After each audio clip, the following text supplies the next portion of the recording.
E o Flamengo, o próximo jogo, é contra o Red Bull Bragantino, pelo Brasileirão, né? Na quinta-feira. Só que tem uma questão com o Maracanã. É um jogo adiado, porque a Conmebol não permitia um jogo tão próximo da final da Libertadores, mas tem uma reportagem hoje no UOL da Luísa Sá, falando que há a possibilidade de o gramado estar pior ainda, porque antes do jogo contra o Bragantino, na próxima quinta, o Maracanã recebe Brasil e Argentina na terça e Fluminense e São Paulo na quarta. E aí, depois de todo o imbróglio, para o jogo ser adiado, a pedido do Flamengo também, a situação pode acabar sendo pior para o Flamengo, Perrone. Essa questão do gramado, né, assim, é uma das questões que a gente olha e fica pensando assim, o futebol brasileiro anda em círculos, né, a gente não consegue resolver os nossos problemas. A gente sabe sempre, você chega no começo da temporada, você já tem uma ideia da quantidade de jogos, né, cada competição vai ter, quem vai usar aquele estádio. Poxa, senta todo mundo, conversa. Agora a gente tem esse adicional dos shows, né, muitas vezes em muitos estádios, que assim, sobrecarregam os gramados. Poxa, não é tão difícil você fazer um planejamento, sentar todo mundo, vamos pensar aqui, sabe? Deixar um pouquinho de lado aquele negócio, eu quero, eu exijo, não sei o quê. E cada um fazer o que é melhor, né? É inadmissível a gente continuar com esse tipo de problema ali. Vai chegar, o Flamengo vai precisar usar o campo e o campo vai estar ruim. Assim, eu não consigo entender qual a dificuldade das pessoas se organizarem e conseguirem planejar tudo isso melhor. Será que o gramado aguenta 3 dias de jogos assim, Renato? Não, claro que não. Vai estar um pasto. Vai estar um pasto, não tem a menor dúvida. Agora, por que o Flamengo vai jogar nesse pasto? Porque o presidente do Flamengo, Rodolfo Landim, cometeu uma burrice histórica. Ele tinha o jogo com o Bragantino marcado e o Maracanã não ia poder ser usado. Ele entrou numa briga para usar o Maracanã de qualquer jeito. A Conmebol disse não e a CBF interveio e chegou a uma solução paliativa, que é botar esse jogo exatamente nesse dia. Além dos problemas de gramado, o Flamengo vai estar recebendo de volta da data FIFA o Arrascaeta, o Pulgar e o Varela. O Arrascaeta e o Pulgar são dois dos melhores jogadores do Flamengo. O Varela é reserva, tudo bem, mas vão estar chegando de uma data FIFA. Então, desgastados. Repito, foi uma burrice atômica o que o Landim fez. Era muito melhor ter jogado na data em algum outro estádio, Mané Garrincha, Cariacica, algum outro estádio tivesse um bom gramado. Porque uma das coisas que prejudica muito esse time do Flamengo é justamente o gramado ruim. Porque esse é um time de muito toque de bola. É um time de jogadores técnicos. Não é um time para jogar com chutão para frente. Então, vamos assim dizer, a ceninha que o Landim fez, querendo peitar a Conmebol, foi uma estupidez completa. A gente vê que o resultado final foi péssimo. Porque simplesmente o Flamengo já podia ter cumprido esse jogo com o Bragantino, na data que estava marcada, jogando em Cariacica ou jogando no Mané Garrincha, enfim, num lugar onde a gente sabe que o Flamengo tem torcida de tudo quanto é lugar, mas um lugar com um bom gramado. Mas não, ele bateu o pezinho e agora está nessa situação. Vai jogar num pasto com dois dos seus principais jogadores chegando de jogos pela seleção. Podem até se machucar nesses jogos pela seleção e não poder jogar. Olha o tamanho do problema. O São Paulo também pode jogar num pasto, porque recebeu shows no Morumbi do Red Hot Chili Peppers e do RBD, e ainda com essa onda de calor em São Paulo, né, a expectativa é que seja difícil recuperá-la a tempo para o próximo jogo contra o Cuiabá no dia 26. E aí, além do Morumbi, a gente viu também a Arena do Grêmio, com um gramado ruim depois do show do Roger Waters, e isso acontece justamente no momento em que o Atlético Mineiro é mais um a anunciar que vai ter gramado sintético na Arena MRV. Se juntando ao Atlético Paranaense, Botafogo e Palmeiras. Será que é uma tendência por aqui? Será que essa é a solução, Perrone? Porque também tem a questão, tem muita polêmica, né, com relação às lesões, que dizem que aumenta, alguns estudiosos dizem que não, e a gente fica aí no meio dessa polêmica sem saber qual a melhor solução. Acho que tudo isso precisa de estudo, de um estudo sério. A CBF poderia tentar organizar isso, precisa conversar com a FIFA. Primeiro que eu acho que o gramado deveria ser assim, o mesmo para todo mundo. Olha, o padrão vai ser esse, tem que ser assim e tal, ou é sintético ou não é, né, um misto ou não é, enfim, deveriam padronizar isso. Parece realmente ser uma tendência. Eu lembro quando eu conversei com o Alexandre Matos, no Palmeiras, era dirigente do Palmeiras ainda, e eles tinham acabado de decidir que iam usar o gramado sintético. Ele falava isso, olha, vai ser uma grande vantagem, porque vão poder fazer show ali sem atrapalhar e tal, e o time vai acabar se adaptando bem ali, e é uma opção excelente. Então, eu acho que é uma tendência, acho que mais gente vai entrar nessa, né, principalmente por essa questão dos shows, mas eu acho que é outra coisa que precisava ser mais estudada e organizada. Eu não gosto de ver isso, assim, uma diferença.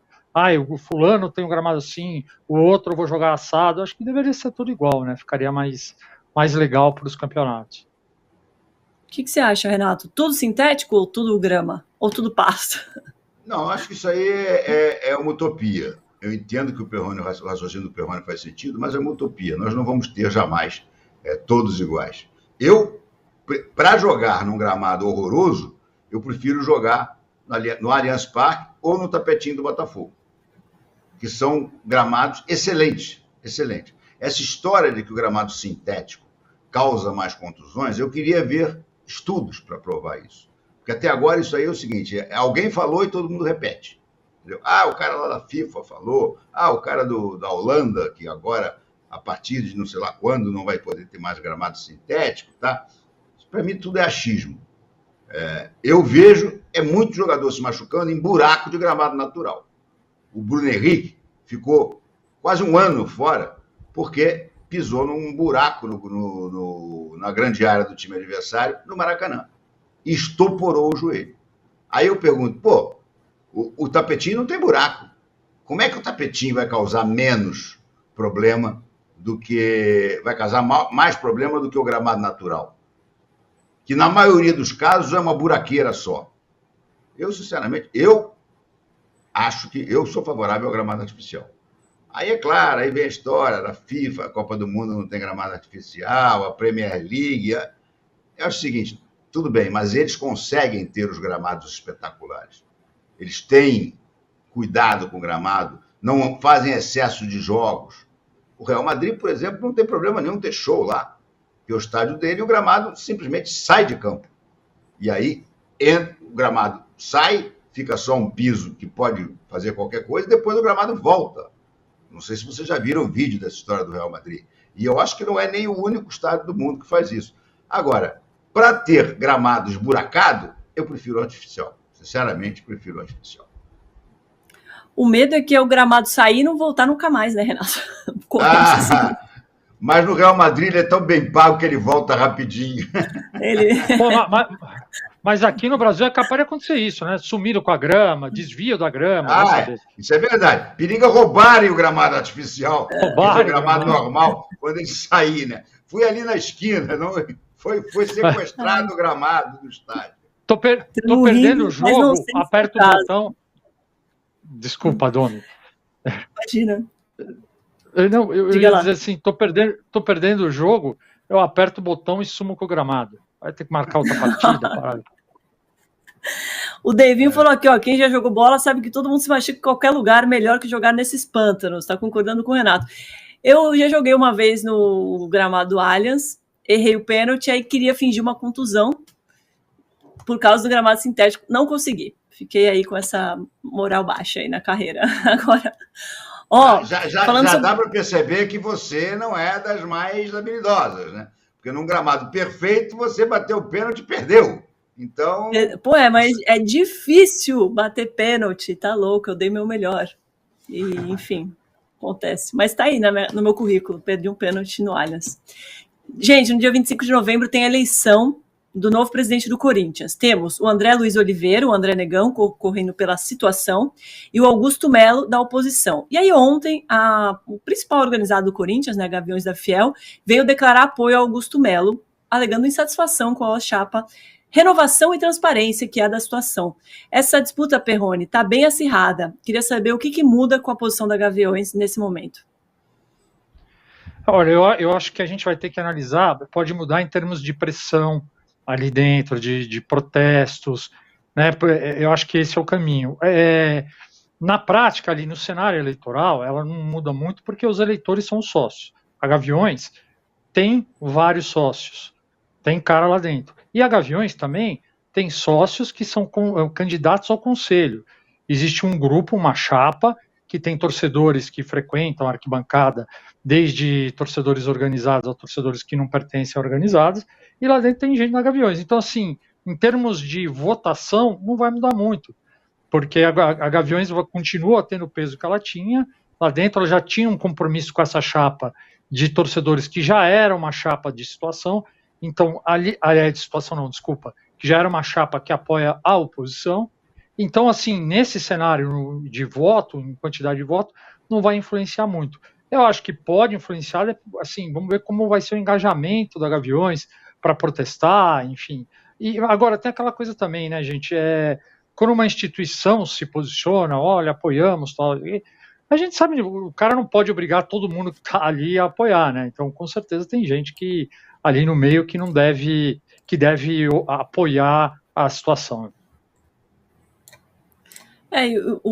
Esse momento para ter uma instabilidade política, né, não é dos melhores, porque a janela de transferência está logo aí, né? Daqui a pouco a gente vai falar da primeira contratação do Palmeiras, mas no Corinthians, o zagueiro Lucas Veríssimo agrada internamente. A ideia é que eles tentem manter o jogador, que está emprestado até julho de 2024.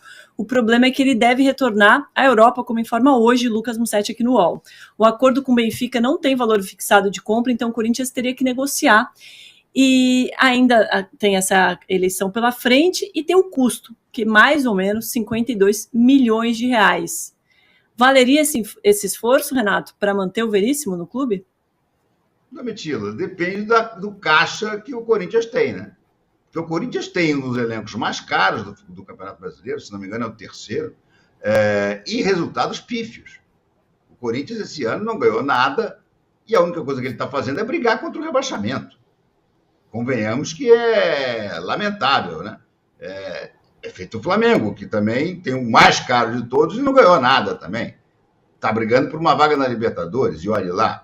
Só que o Flamengo tem dinheiro para chegar e dizer o seguinte, olha, o Lucas Veríssimo é o problema vai resolver a vaga, o reforço que vai resolver a zaga do Flamengo. Aí vale a pena comprar. Agora, o Corinthians não tem dinheiro. O Corinthians, pelo contrário, o Corinthians já teve ameaçado com transfer banco, diabo a quatro. As finanças do Corinthians são uma bagunça, né? Então, não sei se eles vão ter caixa para contratar. Que o Lucas Veríssimo é um ótimo zagueiro, todo mundo já sabia. A dúvida era como é que ele tinha voltado da contusão, por que ele perdeu o espaço no Benfica. Tá? Mas ele chegou no Corinthians e está mostrando um futebol excelente. Ele é um grande zagueiro.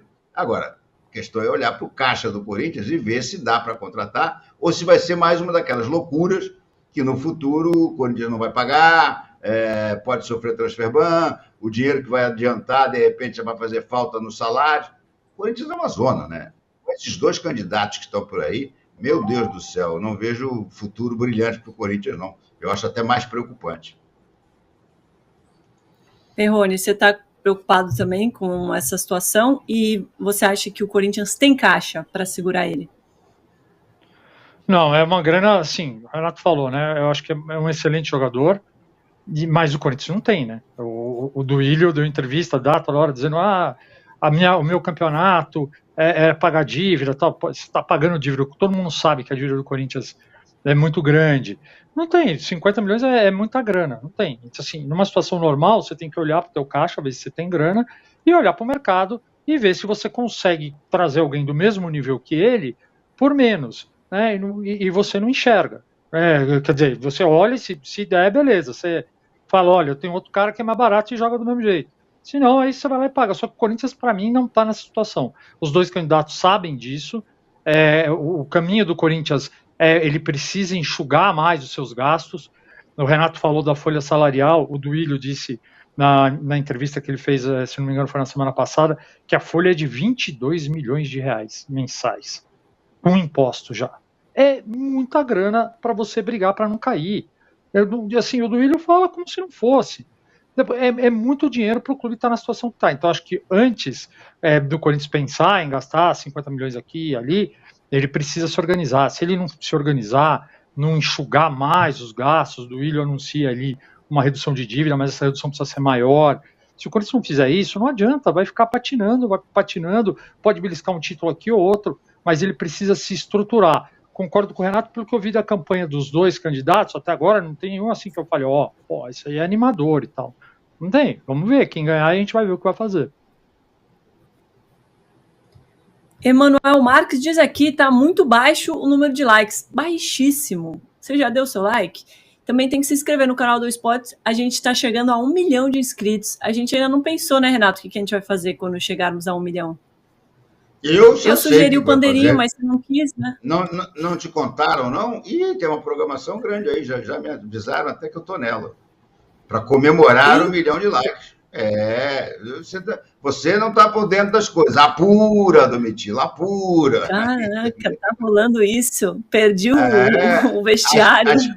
A expectativa é que chegue a esse 1 milhão de likes.